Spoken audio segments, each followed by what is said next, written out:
Good morning, everybody. Happy Tuesday. It is Tuesday, isn't it? Yep. Or is it Tuesday? Oh, good. This is Lori Wilson with you, as usual, not knowing what day it is. But I do know that you are listening to Community Voice. And if you'd like to see us on Facebook Live, we are streaming. Is that the right word? Streaming? Yeah, okay, good. So I've got my nomenclature right. We have in the broadcast bungalow today attorney Matthew Momtahan, and he is running for Carroll County District 2 Commissioner. Just announced, what, last August? Yes, back in August. Yes, you were thinking ahead. Is that normal? I mean, because the election isn't until, what, May? May, that's correct. I wanted to get out early and just kind of hit the ground running as soon as possible. So, what made you decide that you wanted to take this? You've got a law practice in Dallas? Well, Dallas and then also in Villa Rica, too. Okay. I, eventually would like to open up a second shop in Villa Rica. So, getting into this was really all just about service and community. Being on the Villa Rica Main Street Board, president of the Villa Rica Main Street Board, and on the Villa Rica Development Authority, and serving on the steering committee for the downtown redevelopment plan. I just thought there was more I could do. Wow. In an elected position, so that's why I decided to run for county commission. Let's back up a little bit and get to know you. Okay. So, how long have you been working with Villa Rica City government? I think it was about 2014, 2015 when I first kind of came out and started working. I think the Main Street Board was my first opportunity. From there, I was invited to serve on the steering committee for the RSVP redevelopment downtown plan.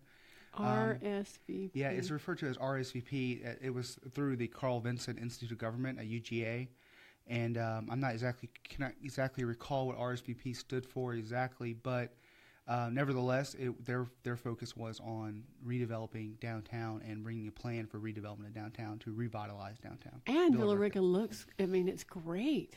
Absolutely, I agree with that. And I think, there's more work to do, but I think, we definitely taken a lot of strides in the past couple of years. Okay, so this is like a personal question, kind of. Okay. You've got this law practice. You've got your fingers in lots of pies. Is that a saying? Anyway, you're involved a lot. So what made you go, I'm going to heap more on my plate and I'm going to run for this district commission? Again, I think it's just all about service. I feel that I could do more for the community if I'm out in an elected position. So, okay, what's your background? From West Georgia area, from Cobb County, moved out to the West Georgia area, when I was in high school, actually. Went to Georgia State University, have a degree in political science, also have a degree in planning and economic development, did that. Oh, so really? I have a BA in political science and a BS in planning and economic development from Georgia State, and then I went to law school at Atlanta's John Marshall Law School, and I've been practicing law since 2011. My wife and I got married in 2009. We, moved out to Villa Rica, and this is where we call home, and is where we love to stay. So you were talking before the show that your sort of three-pronged overview of your vision for District 2, jobs, quality of life, and open and responsive county government. Absolutely. Let's talk about each of those. Okay. Well, it'll take the rest of the show, but we'll get started. Okay. All right. Productive and rewarding jobs. Right. Manufacturing jobs are the ones that hit the spot immediately. Any other kind of good wage jobs that are going to be in a reinvestment into the community, that's what I focus on trying to bring to the community. So how would you do that? Well, one thing would be increasing and bettering infrastructure, acquiring new industrial parkland. So, for instance, on the infrastructure side, everyone immediately thinks bridges and roads, but there's also high-speed internet. How can we get Google, for instance, to invest out here into Google Fiber, bring fiber optics? Something like that would not only be an investment in bringing for jobs, but also increase quality of life, because it would then give high-speed internet access to parts of Villa Rica and parts of Carroll County that may not have it for individual residents. You would, I'm such a neophyte in all of this, but you would contact Google and say, hey, we're really worth looking at? I would do anything I could to lobby Google, but not just Google, but any third-party outsider or even a person that's in the state are in the community already to invest in Google Fiber, or into fiber optics, I should say. There's actually a proposal right now, I believe, by Senator Dugan for an investment in high-speed internet. So I would definitely be on board with that. proposal by Senator Dugan, and maybe if that gets passed and proposed, his own county would be a county that could be focused. That could be a test site for it. That program. So when you say productive and rewarding jobs, I want to go back to that a little bit. First of all, that makes me wonder what would be non-productive. Well, no, jobs are productive, but tell me what you mean by productive and rewarding jobs are jobs where somebody who lives in Villa Rica can turn around and raise a family on a wage or a salary that they're from a job that they're working at in Villa Rica with benefits and good income, and can put bread on the table and provide for their family without having to go to Atlanta. Or leave this county. Yeah, that really would be great. And I think that's just a reinvestment, because that person turns around and they buy in Villa Rica, they buy in Carroll County, they own property in Carroll County, and that's a reinvestment of their sales tax money again, versus spending on that fuel going to Atlanta. And all the time away from the family and all that. Absolutely. And that folds into high quality of life, because once you have people who can live and work in the same area, they can also raise their family and play in the same area. But you have to be careful not to, at the same time, you have to balance that with maintaining high quality of life as well. So. Okay, well, that sounds really great. I think we're all for that. We'll put a check in that box. All right. We like that. You talked about high quality of life for Carroll County citizens. Growth of locally owned businesses. I'm going to talk about growth a little bit. Okay. And maybe I'm just betraying the fact that I'm getting older and I'm starting to, I don't know, because I've been here since 92. Okay. And obviously have seen, I wouldn't say meteoric growth, but between Villa Rica and Carrollton and all the changes of all of the companies that have come here, we've grown a lot. We were real busy. Bankhead Highway is really busy now, and we actually have rush hour. Right. And see, I fled here from California, from Los Angeles. And is there a point at which it's just enough, no more? Otherwise, it'll be sort of like a megalopolis between us and Douglasville and Atlanta? Well, Villa Rica is projected to, I believe, hit 35,000 people in the next 10 years, maybe 15 years. It's gonna come. It's gonna happen. The interstate will feed it in. We have to ensure that it doesn't become Highway 5 in Douglasville and just gridlock. We have to make sure it doesn't become US 278 in Hiram. Again, gridlock. How are you going to prevent that? Well, there's all kinds of things. You can put, zoning controls in there. You can also but you need to be able to kind of plan ahead and think advance, and work with the state, for example, on 61 on trying to get turn lanes in, on trying to get maybe better access roads, get funding from the state for that, or from the federal government. President Trump is going to heavily work with infrastructure here in the next year, hopefully. We need to make sure that Carroll County is in a position to where we can ask for those funds to improve our infrastructure for our future growth, and not fall behind it. Okay, but we'll still preserve sort of the country. Absolutely. Pastures. And that absolutely, that's one of the reasons why I love living in Villa Rica, is because you do get the best of the both worlds. You do get, modern amenities, but you also get, the preservation of, historic lands and historic home sites and stuff like that. So absolutely, I think you have to be able to manage the growth, and that goes managing growth again. You can't stop it, unfortunately. It's going to come in from Atlanta, but we can manage it the best we possibly can. And so you're saying change is coming, which is always true no matter where or when you live. And so you're proposing that your contribution to the District 2 Commission will be to manage it, make it so that we don't lose what we love already about exactly right. All right. Don't lose the historic character, the character of Villa Rica. And the calm. Exactly and the green. Exactly right. Okay. Okay, I think we'll take our first break, and we'll hear from our sponsor, Tanner Health System. And we'll be right back, everybody. We're on Facebook Live right now, and we'll be, as I said, right back with Matthew Momtahan, a candidate for Carroll County District 2 Commissioner. Stay with us. At Tanner, we're advancing health throughout West Georgia and East Alabama, because we know that exceptional care isn't based on how many patients we serve, but how well we serve them. That's why we're focused on quality, delivering the best possible care for our patients. It's why we're expanding our clinical services and building new facilities to serve our growing community. And it's why we're looking beyond our hospitals and medical practices to develop sustainable wellness and preventive health programs in our region. What makes a hospital great has changed. It's not how many beds we have. It's how well we care for the neighbors who need them. Delivering the right care to every patient, every time, is how Tanner is advancing health with medicine beyond measure.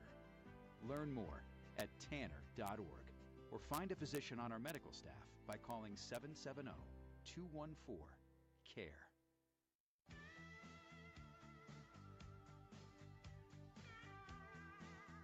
And we're going to jump right back in. Good morning, everybody. We're talking on Community Voice today with Carroll County District 2 candidate, or District 2 Commission candidate. Did I say that right? Yeah. Matthew Momtahan of Villa Rica, right? Yes. So we've been talking a little bit, and we'll talk more about the issues on which you're going to be running. Election coming up in May. But I want to know about Matthew Momtahan, the man, the mystery, the legend. Okay. So tell us about yourself. Again, I was, I'm from this area generally. What's your wife do? She is an asset protection manager at Walmart. Oh, okay. So does she travel? Or she doesn't travel. She's in a new position. She was at the Villa Rica Walmart, but now she's changed over into a different store because this is a new role for her. Asset protection. Asset protection. And it's just shoplifting and making. Well, that's what everyone thinks it is. But her, as in management, her is more actually a compliance stuff and internal investigations. So. Okay. So. She's not the person on the ground like hiding behind the clothes racks or anything like that. She manages those folks, and then on top of that, she does internal investigations and compliance. Okay, wow, I bet she comes home with some interesting stories. Yes, very much so.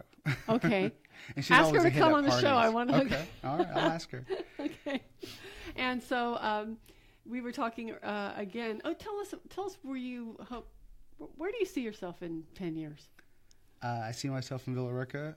Hopefully serving the community. So, and again, I'm looking forward to opening up a new law office in Villa Rica. I think, especially since I've gotten more involved in these past few years, I'm definitely looking forward to invest in Villa Rica myself. What kind of law do you practice? Well, when I was working for other folks, when I was an associate, I did real estate litigation, but now I've kind of moved into a general practice law. I do love real estate litigation. That encompasses zoning, going in front of local boards of commissions or city councils on behalf of clients, representing their interest. It also includes property division, quiet titles. So like you that. already have a broad base of knowledge on yes, a lot of them. I've appeared before a lot of board of commissions in my time. So so. But you also do. We were talking before we went on the air, but you do some probate work. Right. So I do a lot of appointed work through Carroll County Probate Court. That's something that I've picked up in the last year or two. And what that means for our listeners, I only know this because my husband does, for my beloved, that is that you represent people maybe before the probate. You go to Willowbrook, for example. Yeah, for example. Well, generally, folks who have mental disability or physical disability and can no longer make their own personal life decisions. I represent their interest in a proceeding that usually where one of their loved ones is trying to step into that role and take over so they can make those decisions, and then they run into the bureaucratic mess of HIPAA compliance and stuff like that. So, even their own bank won't allow them to access financial records for their loved one because they're not a power of attorney or something like that. But it's gotten to the point where the loved one needs someone a judicial determination that that person is no longer capable to make those decisions, and then allow this son, daughter, brother, sister, whoever it may be, usually to make those decisions for them. So you represent these people, and you present the case to the court, and the judge. And I usually try to stand up for the rights of my clients. They're appointed clients, but I still, where appropriate, I ask the court to preserve their rights, to do certain things. For example, if still have the right to vote. You don't want them to lose that right if they're still able to consciously and capably execute that right. And at the same time, though, I work on the other side of it too for the non-appointed cases where I'm hired by the loved one to help get this process done for their loved one. Okay, well, so you're out and about. Mm-hmm. We see you. Mm-hmm. I think I was telling the chief the other day that I met you at the little diner. Right, Chat and Chew. Yeah. One of my favorite places. Anyway, okay, so we've talked about productive and rewarding jobs, which is one of your sort of three-pronged approaches to your campaign, your argument for us voting for you. Talk about open and responsive county government. Has there been a problem in that regard? I wouldn't see it as a problem per se. I do think that we could always do better to, getting public information out to the people and to the citizens. Villa Rica and the District 2 area is blessed to have a very strong city with a strong city and council, and they do a great job of getting out there and informing the public of what's going on, and keeping them abreast and being active and involved in community events and so forth. But at the same time, those same people who live in Villa Rica are also county residents, and they have county representation, and they pay county taxes. And I do think that they also should have a voice or a person that they know that they can contact. That's another voice, another advocate on their behalf. Mm-hmm. And that's part of my goal, is to be in District 2, to be a District 2 commissioner that's at events, that's open, that people can just walk into, call me up, walk into my office, wherever they need to do. And even if it's a city issue or a state issue, if I can be another cog to make a wheel roll, then I would do that. Then I would step up for their behalf. Well, all politics is local, right? Mm-hmm. So if we have our local representatives who have an open door policy just for us to come in and go, what's with that traffic light or something like that? That's what you're talking about? Exactly right. I look forward to serving the people in that way. Now you said you lived here for how long? Well, so my family moved out to the Temple side, or the Paulding side of Temple, if you will, in the early 2000s, and actually I think it was 2000 itself. And I've been in the area since then. And then my wife and I moved out here, bought our first house in Villa Rica. So here's an observation, and maybe it's just me, but I'm noticing a lot of trash on along our roads, just a ton of it. Yeah, I think it's just a product of having more cars out there. So that's a priority that you have to kind of look at to see what kind of funding we can do. Is there a litter campaign or something like that we can do to help keep the roads clean and keep Carroll beautiful, as they say. Yeah, exactly. Yeah. So, okay. So, tell us something that we would never know if you just didn't tell us. Tell us something interesting. What's something interesting about yourself? Your favorite class, a crazy case. I'm pretty an open book. So if you ask me about it, I'll probably tell you about it. So I don't know if there's anything that I think is particularly crazy, and I guess I probably think I'm pretty vanilla too. No, you're wild. You're crazy. If you turn on, my wife asks me all the time, like, what's going on at work and all that stuff, and some of the stuff I can't talk about because it's private. But to me, practicing law is kind of mundane, so I don't know if there's anything particularly exciting about that.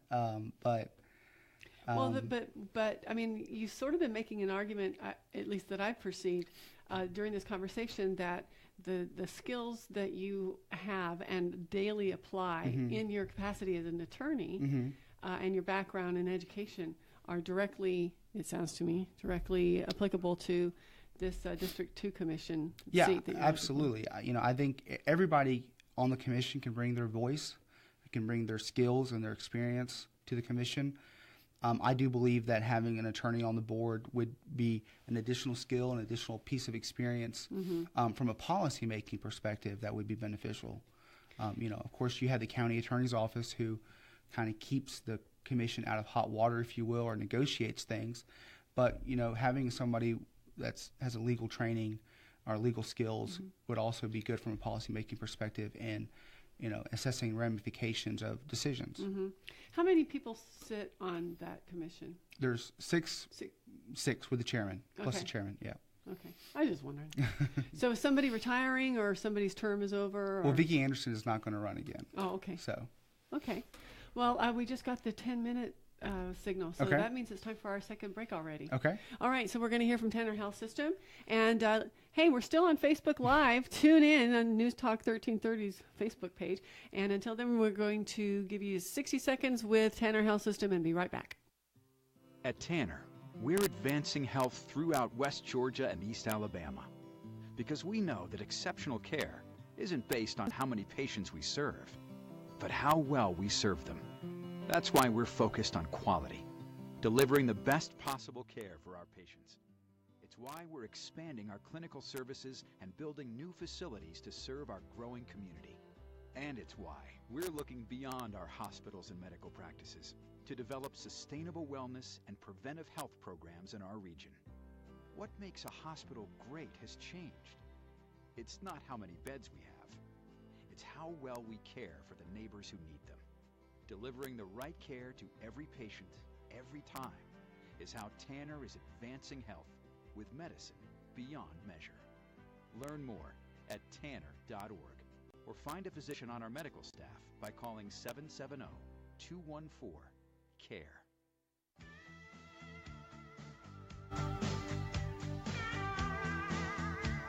Welcome back, everybody. This is Lori Wilson with you on this Tuesday, January the 9th. Matt Momtahan is still with us. Haven't fled the interview yet. That's good. Matt, what was the day that you decided that you were going to run for the seat that's coming open in Carroll County District 2? When did you know that this was going to be your thing? It was probably, honestly, a day or two before I announced, honestly. I think I thought about it. You know, I had heard that Miss Anderson wasn't going to run again. I heard that at a Carroll County GOP meeting, and I thought, is that a position that I can fit in, for one thing, and that if I can fit into it, it would allow me to serve the people of Villa Rica and Carroll County at a greater capacity than I believe I am doing right now. And so I think it may have been a week before. I think I talked to my wife about it. I talked to some friends and family about it, and I think they all kind of said that it's something that you could probably do, and that it would be very beneficial, and then that's kind of what inspired it. Is your aspiration, and maybe this is way too soon, but let's say you succeed and you're elected, do you think politics of some kind, local or state, might be in your future? You're right. It probably is a little too soon for that. Yeah. I really don't know. I mean, we'll have to see how things shake out. You know, if I feel that, you know, there's a calling there, then you know, maybe that's something I'll explore. But you know, how long would it? Has anyone told you what the time demands are for being on the county commission? No one's probably told me that, but being in front of a lot of boards and city councils meetings, being in front of them, you know, all across Metro Atlanta, you know, I know they're pretty high. So I know it's a commitment. And but I'm a worker. I was working last night while watching UGA play. I was writing letters to insurance companies. So, as a Georgia Tech guy, you were probably able to not quite. Well, I went to Georgia State. Oh, Georgia State. I'm sorry. Yeah, oh my gosh! I almost It's okay. Holy cow, Georgia State! Don't get that wrong, Lori. Oh, for heaven's sakes! But still, I imagine that your emotional investment wasn't quite as high as I really did want to see them pull out last night. I really did want, and I thought they had it. And when they hit that field goal in overtime, I thought they had it. And then when they got that sack in overtime against Alabama, I thought, this is it. They're going to do it. And I would have never guessed that long pass would have ended up in the end zone. So wasn't it amazing to see the president come out with the Marines? That was very much amazing. That was yes. really cool. I didn't know he was going to be on the field. I thought that was great. I thought it was great too. Okay, let's talk about. I'm not sure how many minutes we have left, but that's okay. You've been talking about, in general, a concern for our quality of life in our district. So let's just talk about that a little bit. Okay. Well, you know, Villa Rica, what I've discovered in living Villa Rica is that Villa Rica is a fabulous place. It's a great place. You have all kinds of different, you know, you have the city aspect. You have the great restaurants downtown. You have all the amenities. That amphitheater is the so amphitheater, cool. right, exactly. And you guys have the, is it the Thomas Dorsey Festival? Festival, right. And, so at the same time, though, the interstate coming through Villa Rica is going to lead to growth. And it has its blessings and it has its curses. One of the curses is that it's an open door to drug trafficking. It's an open door to sex trafficking. I've seen drug deals happen at the Quick Trip or at the Wendy's. My brothers told me about pimping happening at the McDonald's over there. So, well, you're an officer of the court. Can't you arrest somebody if you see him or what? No? I don't know if I would. I am an officer of the court, yes. I don't know if I would take that risk of approaching a person that may be armed if I'm like unarmed. Judge Dredd. Yeah. So quality of life to me is, we need somebody that can recognize these issues and not maybe take a naive look at them and address them and find ways to address them. And VRPD does a great job. Chief Mansour does a great job. They do the best they possibly can do. Do they have enough people? I think you could always probably use more, but whether or not you can afford more is a funding issue that needs to be addressed. So I think we need somebody in office that's going to take a proactive look at those things and work with the sheriff's department and Chief Mansour and see what are the options and what can be done. Are there grants? I know during the Bush administration, there were lots of law enforcement grants that may have dried up in the Obama administration, but now when the Trump administration is here, and let's see what kind of FBI grants or Justice Department grants we can go to fight that kind of stuff. I recall that when Sam Olens was in the AG's position, that was one of his main issues was sex trafficking, and I was shocked to hear. I think it was last week or week before, a guest on this program telling us that Atlanta is one of the major hubs of sex trafficking. Unfortunately, that's one of the legacies of the Olympics that we have. Oh, my Lord. Since that and methamphetamine use are both part legacy of the Olympics, so they all increased at that time. So obviously being on I-20, all this stuff is going to come to us. If it's not already here, it is already here. We need to be... How can we even... I was thinking, I had five ideas at one time. Okay. I go to courthouses a lot because I do mediations. And on the doors of the ladies' run, the stalls, there's signs. That was recent legislation that passed, I think, in the last 2 or 3 years. In English and in Spanish, saying, hey, if you're working for nothing or if you're being trafficked for sex, you have rights. And I just thought, man, I'm not in Kansas anymore. Yeah, it is a horrible thing. And it's pervasive in the Metro Atlanta. And it's just one of those hidden things, but it's out there. And so, again, back to Villa Rica, I believe that, we need to find ways to keep this stuff out of our society, keep this stuff out of our community. How can we even recognize it if we see it? Well, I mean, when you see, unfortunately, when you see older men with younger women and it doesn't look like it's a familiar relationship, that's probably a sign. So things like that is just one of those, see something, say something kind of things. But I think that's just part of the quality of life. So at the same time, you've got the traffic issues and you've got other amenity issues. And so what we need is a commissioner that's going to be able to represent Villa Rica and be active in the community and be an open source. I think during the Trump administration, we are, and with the economy growing, that we are going to see lots of building. Right, it's going to come back. Yeah. A lot of the building that kind of halted in the last 10 years is going to come back, and we have to be ready for it. Yeah. We have to be ready for it to keep the community the community, the character that we love, solid. Sounds like quite a balancing act. Matthew Momtahan, you going to take your vitamins? Absolutely, yes, ma'am. You have 1 minute left, or we have 1 minute left in our conversation. I want to give them to you. Make your pitch to our listeners. Well, for those folks who live in Carroll County District 2, I hope you heard me today. My focus is on jobs. My focus is on quality of life, maintaining the cultural identity of Villa Rica, and being your commissioner. And I think we can do that. And with your support, and I'll be like I told Lori here, I'm an open book. Ask me anything you like to ask me. You can email me at matt.momtahan@gmail.com or call me on my cell phone, 770-656-2013. That's my cell phone. I'll answer. Well, thank you so much. Matt, best of luck to you, and thank you, everybody, for joining us. Thank you, Lori. And be careful out there. It's still really, really fuzzy. Bye-bye.